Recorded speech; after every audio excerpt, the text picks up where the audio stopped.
I always said that Roche River is like the Garden of Eden. It's a beautiful place. Trees, river, and because we knew one another, you know, we knew that the people were friendly. It was like a big family. It was a loving family. You always had a really good feeling in the air. You know, the air was clean, and the water was clear. It was home. That's where I belonged.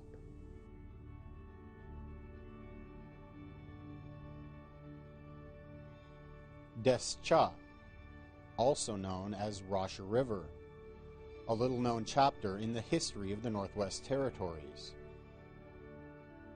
It's a story of colonization and relocation, one that continues to impact the people who still call the land home.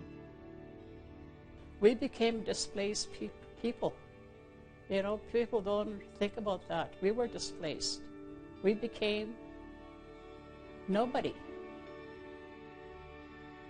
Rocher River was once a thriving community, located on the east bank of the Taltson River. Home to the Tatso Dene, or Yellowknives, for generations. When we were in Roche River, we were happy, you know, and we looked after each other. But then when we were displaced, it was like we're pulled apart. It was just like that, eh? In the 1960s, the Tatso Dene of Rocher River were displaced by the federal government. Family homes were left to rot and a way of life destroyed as industry carved its foothold in the north.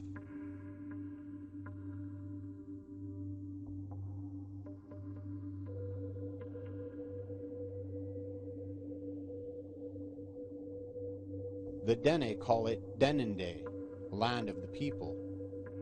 Today it's known as the Northwest Territories. Traditionally, the Dene lived in large tribes scattered throughout Dene, one of the largest being the Tatso Dene, or Yellowknives.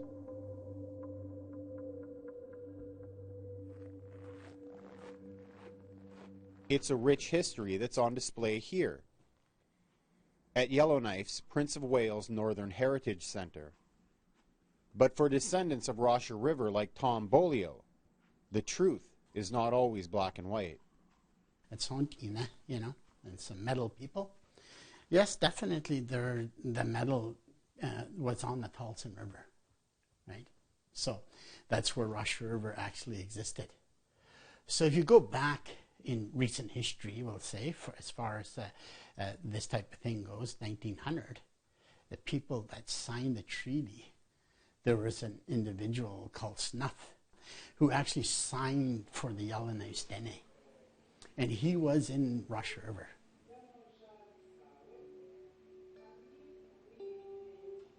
Bolio's roots in Rocher River run deep. He can trace his family lineage in the community going back 4 generations. You know, I can never figure out how far back Rocher River went, right? But what I do know is that my grandmother was born in 1909. She was born there. I do know that her mother was born there, and so was her grandmother. You know, that takes you back into the 1830s, 1840s, and it was actually in existence back then.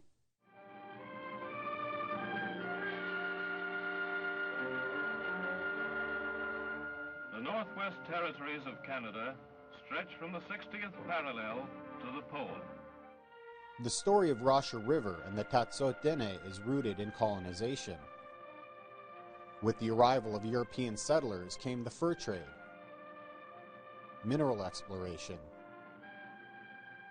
and resource development. The North was open for business.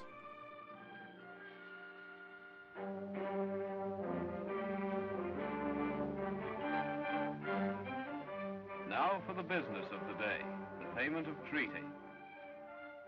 At the turn of the 20th century, the Dene signed treaty with the British Crown. For the Dene, it meant peace, friendship, and a coexistence. For the Government of Canada, title and control.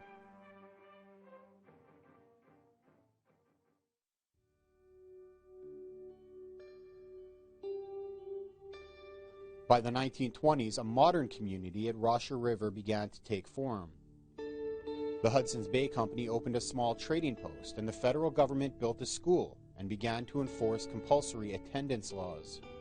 Many of the Tatso Dene moved from their traditional camps into Rocher River so their children could attend school.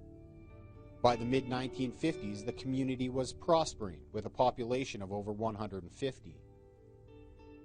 Back then, when the fur industry first started to come, and then there was a reason for them to remain in one location. It was a beautiful place, one location where they had, started to develop a little bit of a currency economy with fur.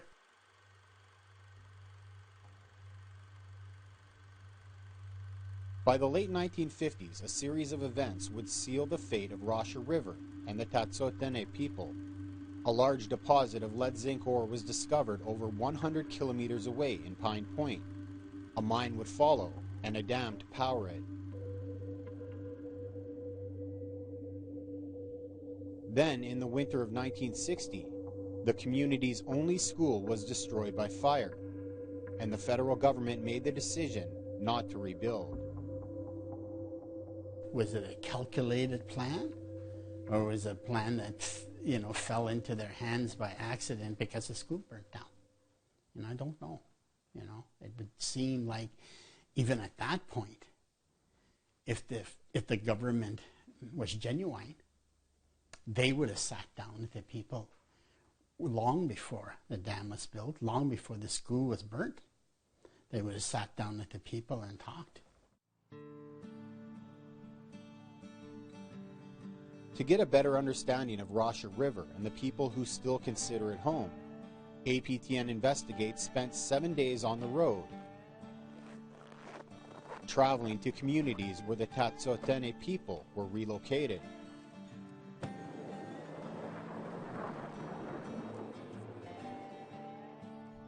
From Sambake, the city of Yellowknife, we journeyed south, around the Great Slave Lake, and across the mighty Mackenzie River.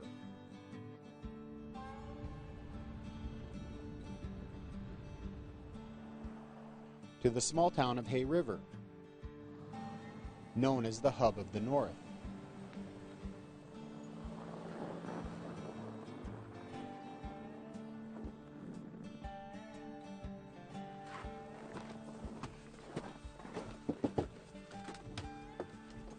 Hi, Mom. Come to see you from Yellowknife. Annie Bolio was born in Rocher River, grew up there, and eventually started a family of her own.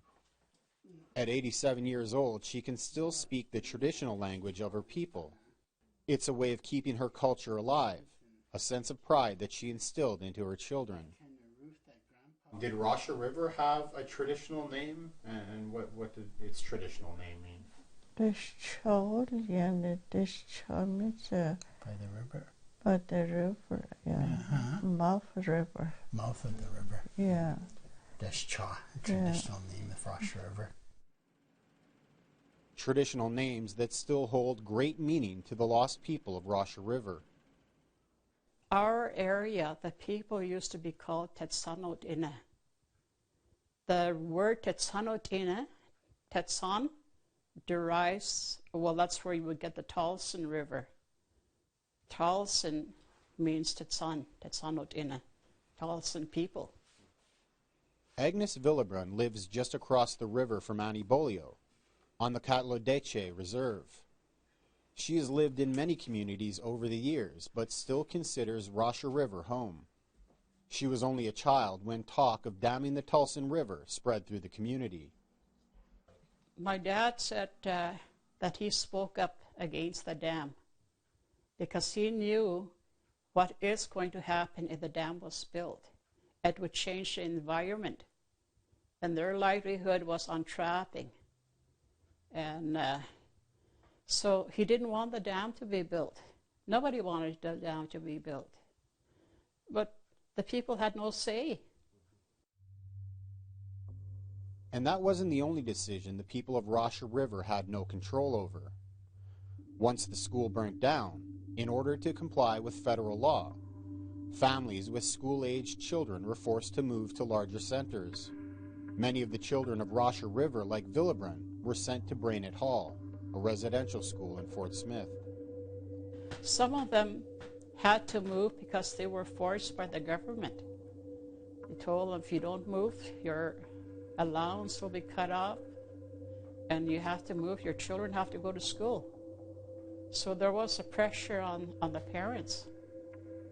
And, you know, being young like that, being taken away from home into a new environment, it was very difficult for me. I cried every day.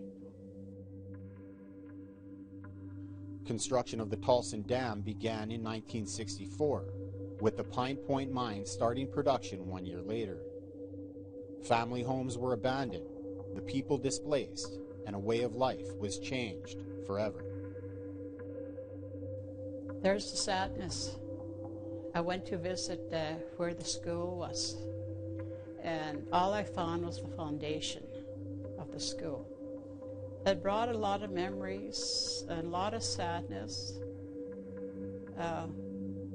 You know, you think, you know, what life could have been like if things hadn't changed.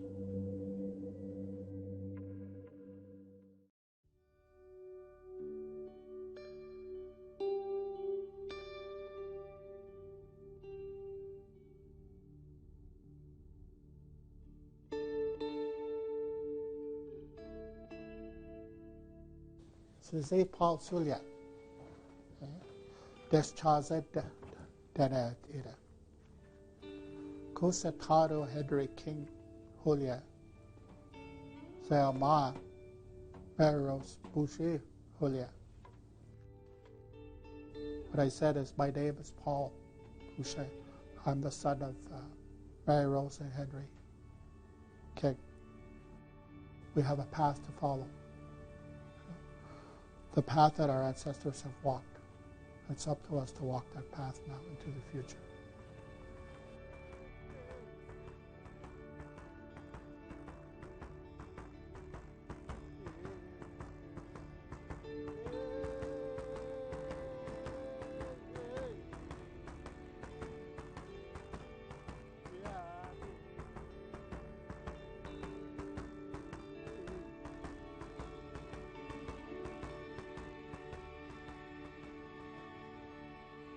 Nearly 300 kilometers east of Hay River, on the border with Alberta, lies the small town of Fort Smith. The Dene call it the Bacha, beside the rapids.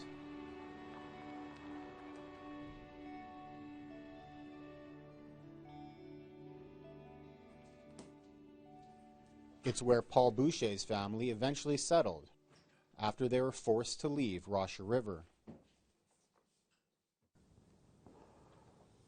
You know, I never did see this school. It was burnt out before I was born. But this is the way I envisioned that school. You know, we were Dene people that had a very, very rich history. You know, had a lot of good beliefs, a lot of good values. And the laws that people followed was the laws of the land, the laws that their ancestors passed down. This is what I picture the most right here about Roche River. Boucher was only a child when the federal government made the decision not to support the Tatso Dene people of Rocher River. Like many of the children of the community, he was separated from his family and sent away to residential school. The family, the structure is not there anymore. So it made it hard on Mom and Dad. You know, after before Dad passed, he said, you know, Mom cried every night for you guys. She didn't want her kids to live. And him too, he cried, he said. You know, because we were displaced.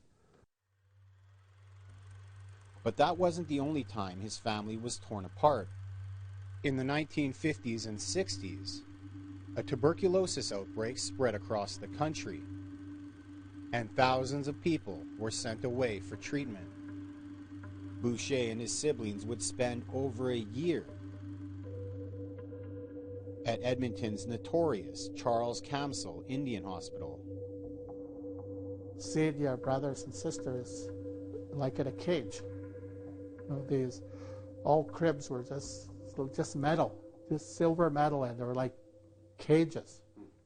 And for them, you know, at that time also they experimented on us.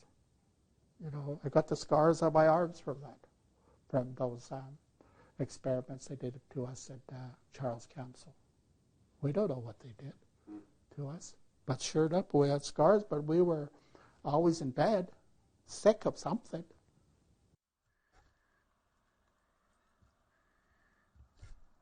It's something that Boucher believes wouldn't have happened if his family had been allowed to stay on their traditional homeland. Over the years, there have been many stories and rumors about what really happened at Rocher River. You know, we could be very successful in continuing our band and protecting our rights and protecting our land. We do have the resources now, we just have to pull it together. According to Boucher, the government's decision to dam the Taltson not only put an end to the community his family had called home for generations, but continues to impact the people who still live throughout the region today. The government didn't want us in the Roche River.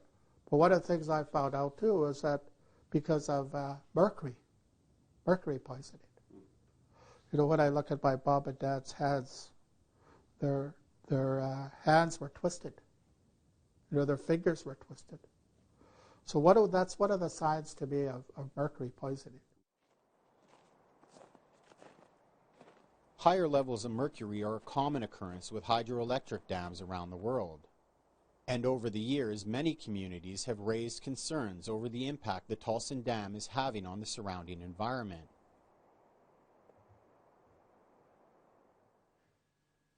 Ongoing fears that Tom Beaulieu remembers well during his time as a member of the territorial legislature. I spent 8 years as a regular member, and during one of those 8 years, I questioned the government on, you guys are talking about expansion of Taltson.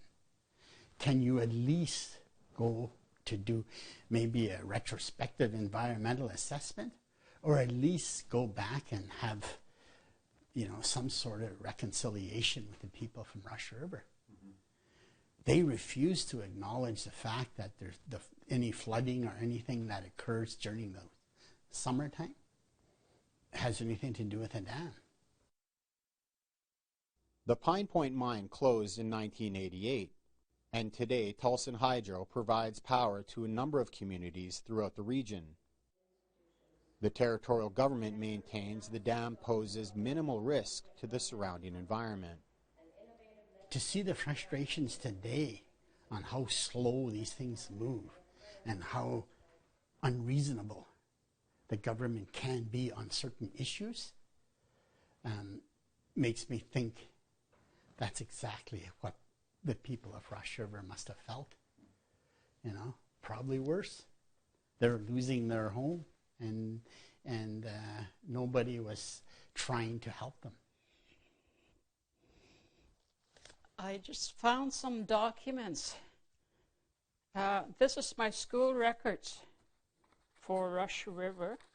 Agnes Villebrun has done her own research on the history of the Tatso Dene people and Rocher River over the years. She was part of a renewed push in the late 90s to reinstate the band with the federal government. It says, whereas Rocher River no longer exists as a community, whereas there is concern and serious interest amongst the Rocher River people to move back to their own community. After the Tatso Dene people were displaced, the Rocher River Band, original signatories to Treaty 8 as the Yellowknives, were essentially erased from the history books. Most of the band membership were transferred to what was then called the Chippewan Band in and around the community of Fort Resolution. So there is a mix-up, and the government is allowing it, you know. And so again, we lost our name And we lost our culture, and we lost our people. We have just integrated, been pushed under other areas. Okay, Rocher River is this area. It's a controlled area. There's supposed to be no development happening in that area. In the end, talks with the federal government stalled. According to Villebrun, Ottawa refused to open any negotiations with the so-called new group of Dene. The dam built. Back in Thabacha, Don't burn your paddock, though. Cook it all thoroughly good. Paul Boucher is passing along his traditional knowledge to the next generation. We're hoping to make kids that are capable speakers by the time they leave. And after that, we're hoping that they can carry on the language. We're hoping that we could create a new community of speakers. So N.W.T, how would you say fireplace? Boucher works as a cultural language instructor here at Fort Smith's P.W. Kaiser High School. As Dene people, we have to share our knowledge. To share, the history of my people, it helps me grow too. It helps me heal. Because I know that this is where I come from and I could share it.